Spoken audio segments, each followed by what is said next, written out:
Salah satu pertanyaan yang sering muncul dalam pembelajaran Al-Quran adalah, mengapa Allah yang jelas-jelas Maha Esa terkadang menyebut dirinya dengan kata kami dalam beberapa ayatnya? Bukankah inti ajaran Islam adalah tauhid, yaitu keyakinan bahwa Allah adalah satu, tidak berbilang, tidak memiliki sekutu, anak, atau pasangan? Jika demikian, mengapa dalam berbagai ayat Al-Quran Allah menggunakan bentuk jamak seperti inna atau nahnu? Pertanyaan ini bukanlah hal baru. Sepanjang sejarah Islam, para ulama dan mufassir telah mengupasnya dengan sangat mendalam. Bahkan, dalam perdebatan dengan kaum non-muslim, ini sering menjadi salah satu topik yang disalahpahami dan dieksploitasi oleh mereka yang ingin menanamkan keraguan terhadap keesaan Allah. Namun, sebagai seorang muslim, kita harus memahami bahwa Al-Quran adalah firman Allah yang sempurna. Tidak ada satupun ayat yang bertentangan dengan prinsip tauhid. Justru, dengan memahami alasan di balik penggunaan kata kami, kita akan semakin menyadari kebesaran Allah dan keindahan bahasa yang digunakan dalam Al-Quran. Dalam pembahasan ini, kita akan mengupas secara panjang lebar mengenai keesaan Allah yang ditegaskan dalam Al-Quran, menganalisis ayat-ayat yang menggunakan kata kami, serta melihat bagaimana para ulama memberikan penjelasan tentang makna kata tersebut. Kita juga akan membahas berbagai hikmah dan pelajaran yang bisa kita ambil dari cara Allah menyampaikan firman-Nya dalam Al-Quran. Sebelum membahas mengapa Allah menggunakan kata kami, kita harus terlebih dahulu memahami konsep tauhid dalam Islam. Tauhid adalah inti dari ajaran Islam. Tidak ada satupun ajaran dalam Islam yang lebih penting daripada keyakinan bahwa Allah itu satu dan tidak memiliki sekutu dalam ketuhanannya. Al-Quran dipenuhi dengan ayat-ayat yang menegaskan keesaan Allah. Salah satu surah yang paling sering dikutip dalam pembahasan tauhid adalah surah Al-Ikhlas. Katakanlah, Muhammad, dialah Allah yang Maha Esa. Allah tempat bergantung segala sesuatu. Dia tidak beranak dan tidak diperanakkan, dan tidak ada sesuatu pun yang setara dengannya. Surah ini menegaskan bahwa Allah adalah Ahad, Esa dalam segala aspek, dan Syamad, tempat bergantung segala makhluk. Dia tidak lahir dan tidak melahirkan, serta tidak ada satupun yang bisa disamakan dengannya.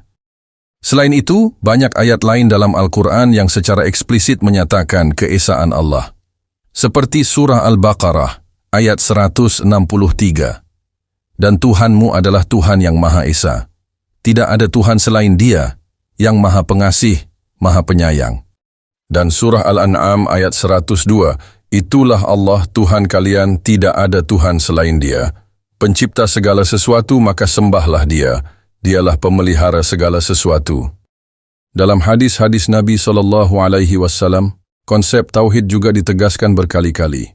Salah satu hadis yang paling terkenal adalah dari Mu'adz bin Jabal, Rasulullah SAW bersabda, "Hai Mu'adz, tahukah engkau apa hak Allah atas para hambanya dan apa hak para hamba atas Allah?" Mu'adz menjawab, "Allah dan Rasul-Nya yang lebih mengetahui." Rasulullah SAW bersabda, "Hak Allah atas para hamba adalah mereka menyembahnya dan tidak menyekutukannya dengan sesuatu apapun. Dan hak para hamba atas Allah adalah Dia tidak akan mengazab orang yang tidak menyekutukannya." Hadis riwayat Bukhari dan Muslim. Hadis ini menegaskan bahwa inti dari Islam adalah tauhid. Siapapun yang memahami konsep ini dengan benar, dia akan terhindar dari kesyirikan. Setelah kita memahami bahwa Allah itu Maha Esa dan tidak memiliki sekutu, kini kita bisa masuk ke pertanyaan utama. Jika Allah itu satu, mengapa dalam Al-Quran Dia menggunakan kami? Ternyata, ada beberapa alasan yang dijelaskan oleh para ulama mengenai hal ini. Yang pertama, bentuk ta'zim atau pengagungan. Dalam bahasa Arab, terkadang bentuk jamak digunakan bukan untuk menunjukkan jumlah, tetapi untuk menunjukkan kebesaran dan kemuliaan. Fenomena ini dikenal sebagai plural of majesty, jamak keagungan.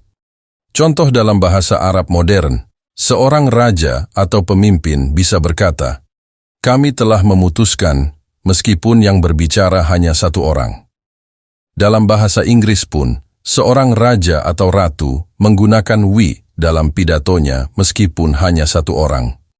Dalam Al-Quran, penggunaan kata kami memiliki fungsi yang sama, yaitu untuk menunjukkan keagungan dan kebesaran Allah Subhanahu wa Ta'ala. Yang kedua, kata kami dalam konteks tindakan yang melibatkan malaikat. Selain sebagai bentuk pengagungan, para ulama juga menjelaskan bahwa dalam beberapa ayat, kata kami digunakan untuk menunjukkan tindakan Allah yang dilaksanakan dengan perantaraan makhluknya, khususnya malaikat. Misalnya dalam proses pewahyuan, Allah menurunkan wahyu kepada para nabi melalui malaikat Jibril. Meskipun wahyu itu berasal dari Allah, malaikat Jibril berperan dalam menyampaikannya. Oleh karena itu, Allah menggunakan kata kami untuk menunjukkan tindakan yang dilakukan dengan perantaraan makhluknya. Contohnya dalam surah As-Saffat ayat 164-166,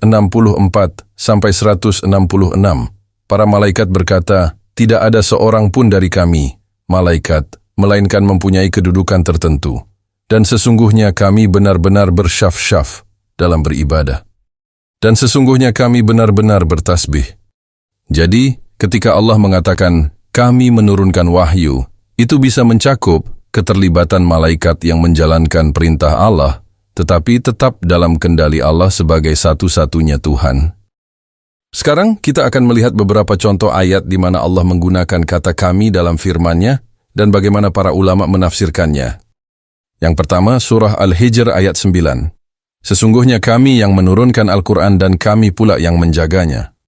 Kata kami dalam ayat ini menunjukkan keagungan Allah dalam menjaga Al-Quran dari perubahan dan penyimpangan. Menurut tafsir Ibnu Katsir, penggunaan kami di sini juga menunjukkan bahwa Allah melibatkan malaikat dalam proses penyampaian wahyu dan penjagaannya. Yang kedua, surah Al-Mu'minun ayat 12-14. Dan sungguh, kami telah menciptakan manusia dari sarah. Kemudian kami menjadikannya air mani yang disimpan dalam tempat yang kokoh. Kemudian air mani itu kami jadikan segumpal darah, lalu segumpal darah itu kami jadikan segumpal daging, kemudian segumpal daging itu kami jadikan tulang belulang, lalu tulang belulang itu kami bungkus dengan daging, kemudian kami menjadikannya makhluk yang berbentuk lain. Maka Maha Suci Allah, pencipta yang paling baik. Allah menggunakan kata kami untuk menunjukkan keagungan penciptaan manusia yang penuh hikmah dan kebijaksanaan. Menurut tafsir Al-Baghawi, ayat ini juga menunjukkan keterlibatan malaikat dalam proses perkembangan janin di dalam rahim, sebagaimana disebutkan dalam hadis tentang malaikat yang meniupkan ruh pada janin di usia 120 hari. Yang ketiga, surah An-Nahl ayat 68-69.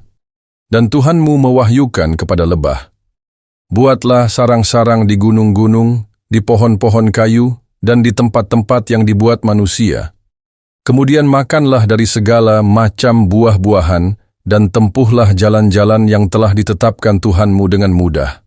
Dari perut lebah itu keluar minuman, madu, yang bermacam-macam warnanya. Di dalamnya terdapat obat yang menyembuhkan bagi manusia.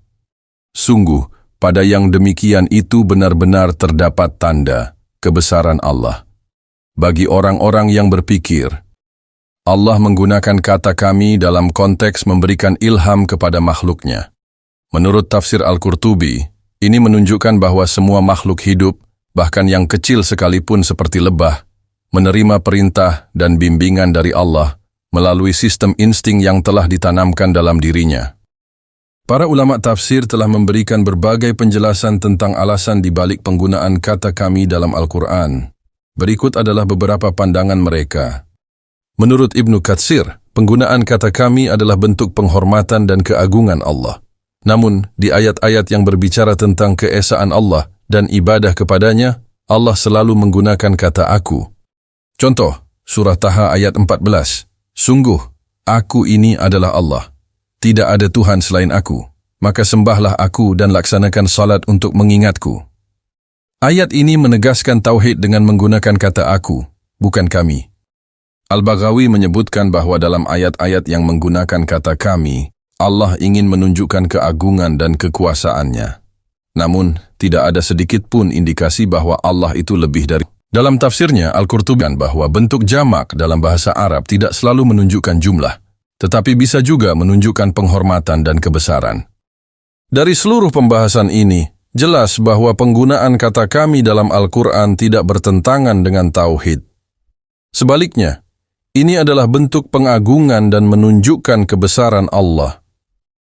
Tidak ada satupun ulama yang memahami kata kami sebagai bentuk jamak dalam ketuhanan, karena Islam secara tegas mengajarkan keesaan Allah. Semoga pembahasan ini semakin meneguhkan keyakinan kita kepada Allah sebagai Tuhan yang Maha Esa. Wallahu a'lam.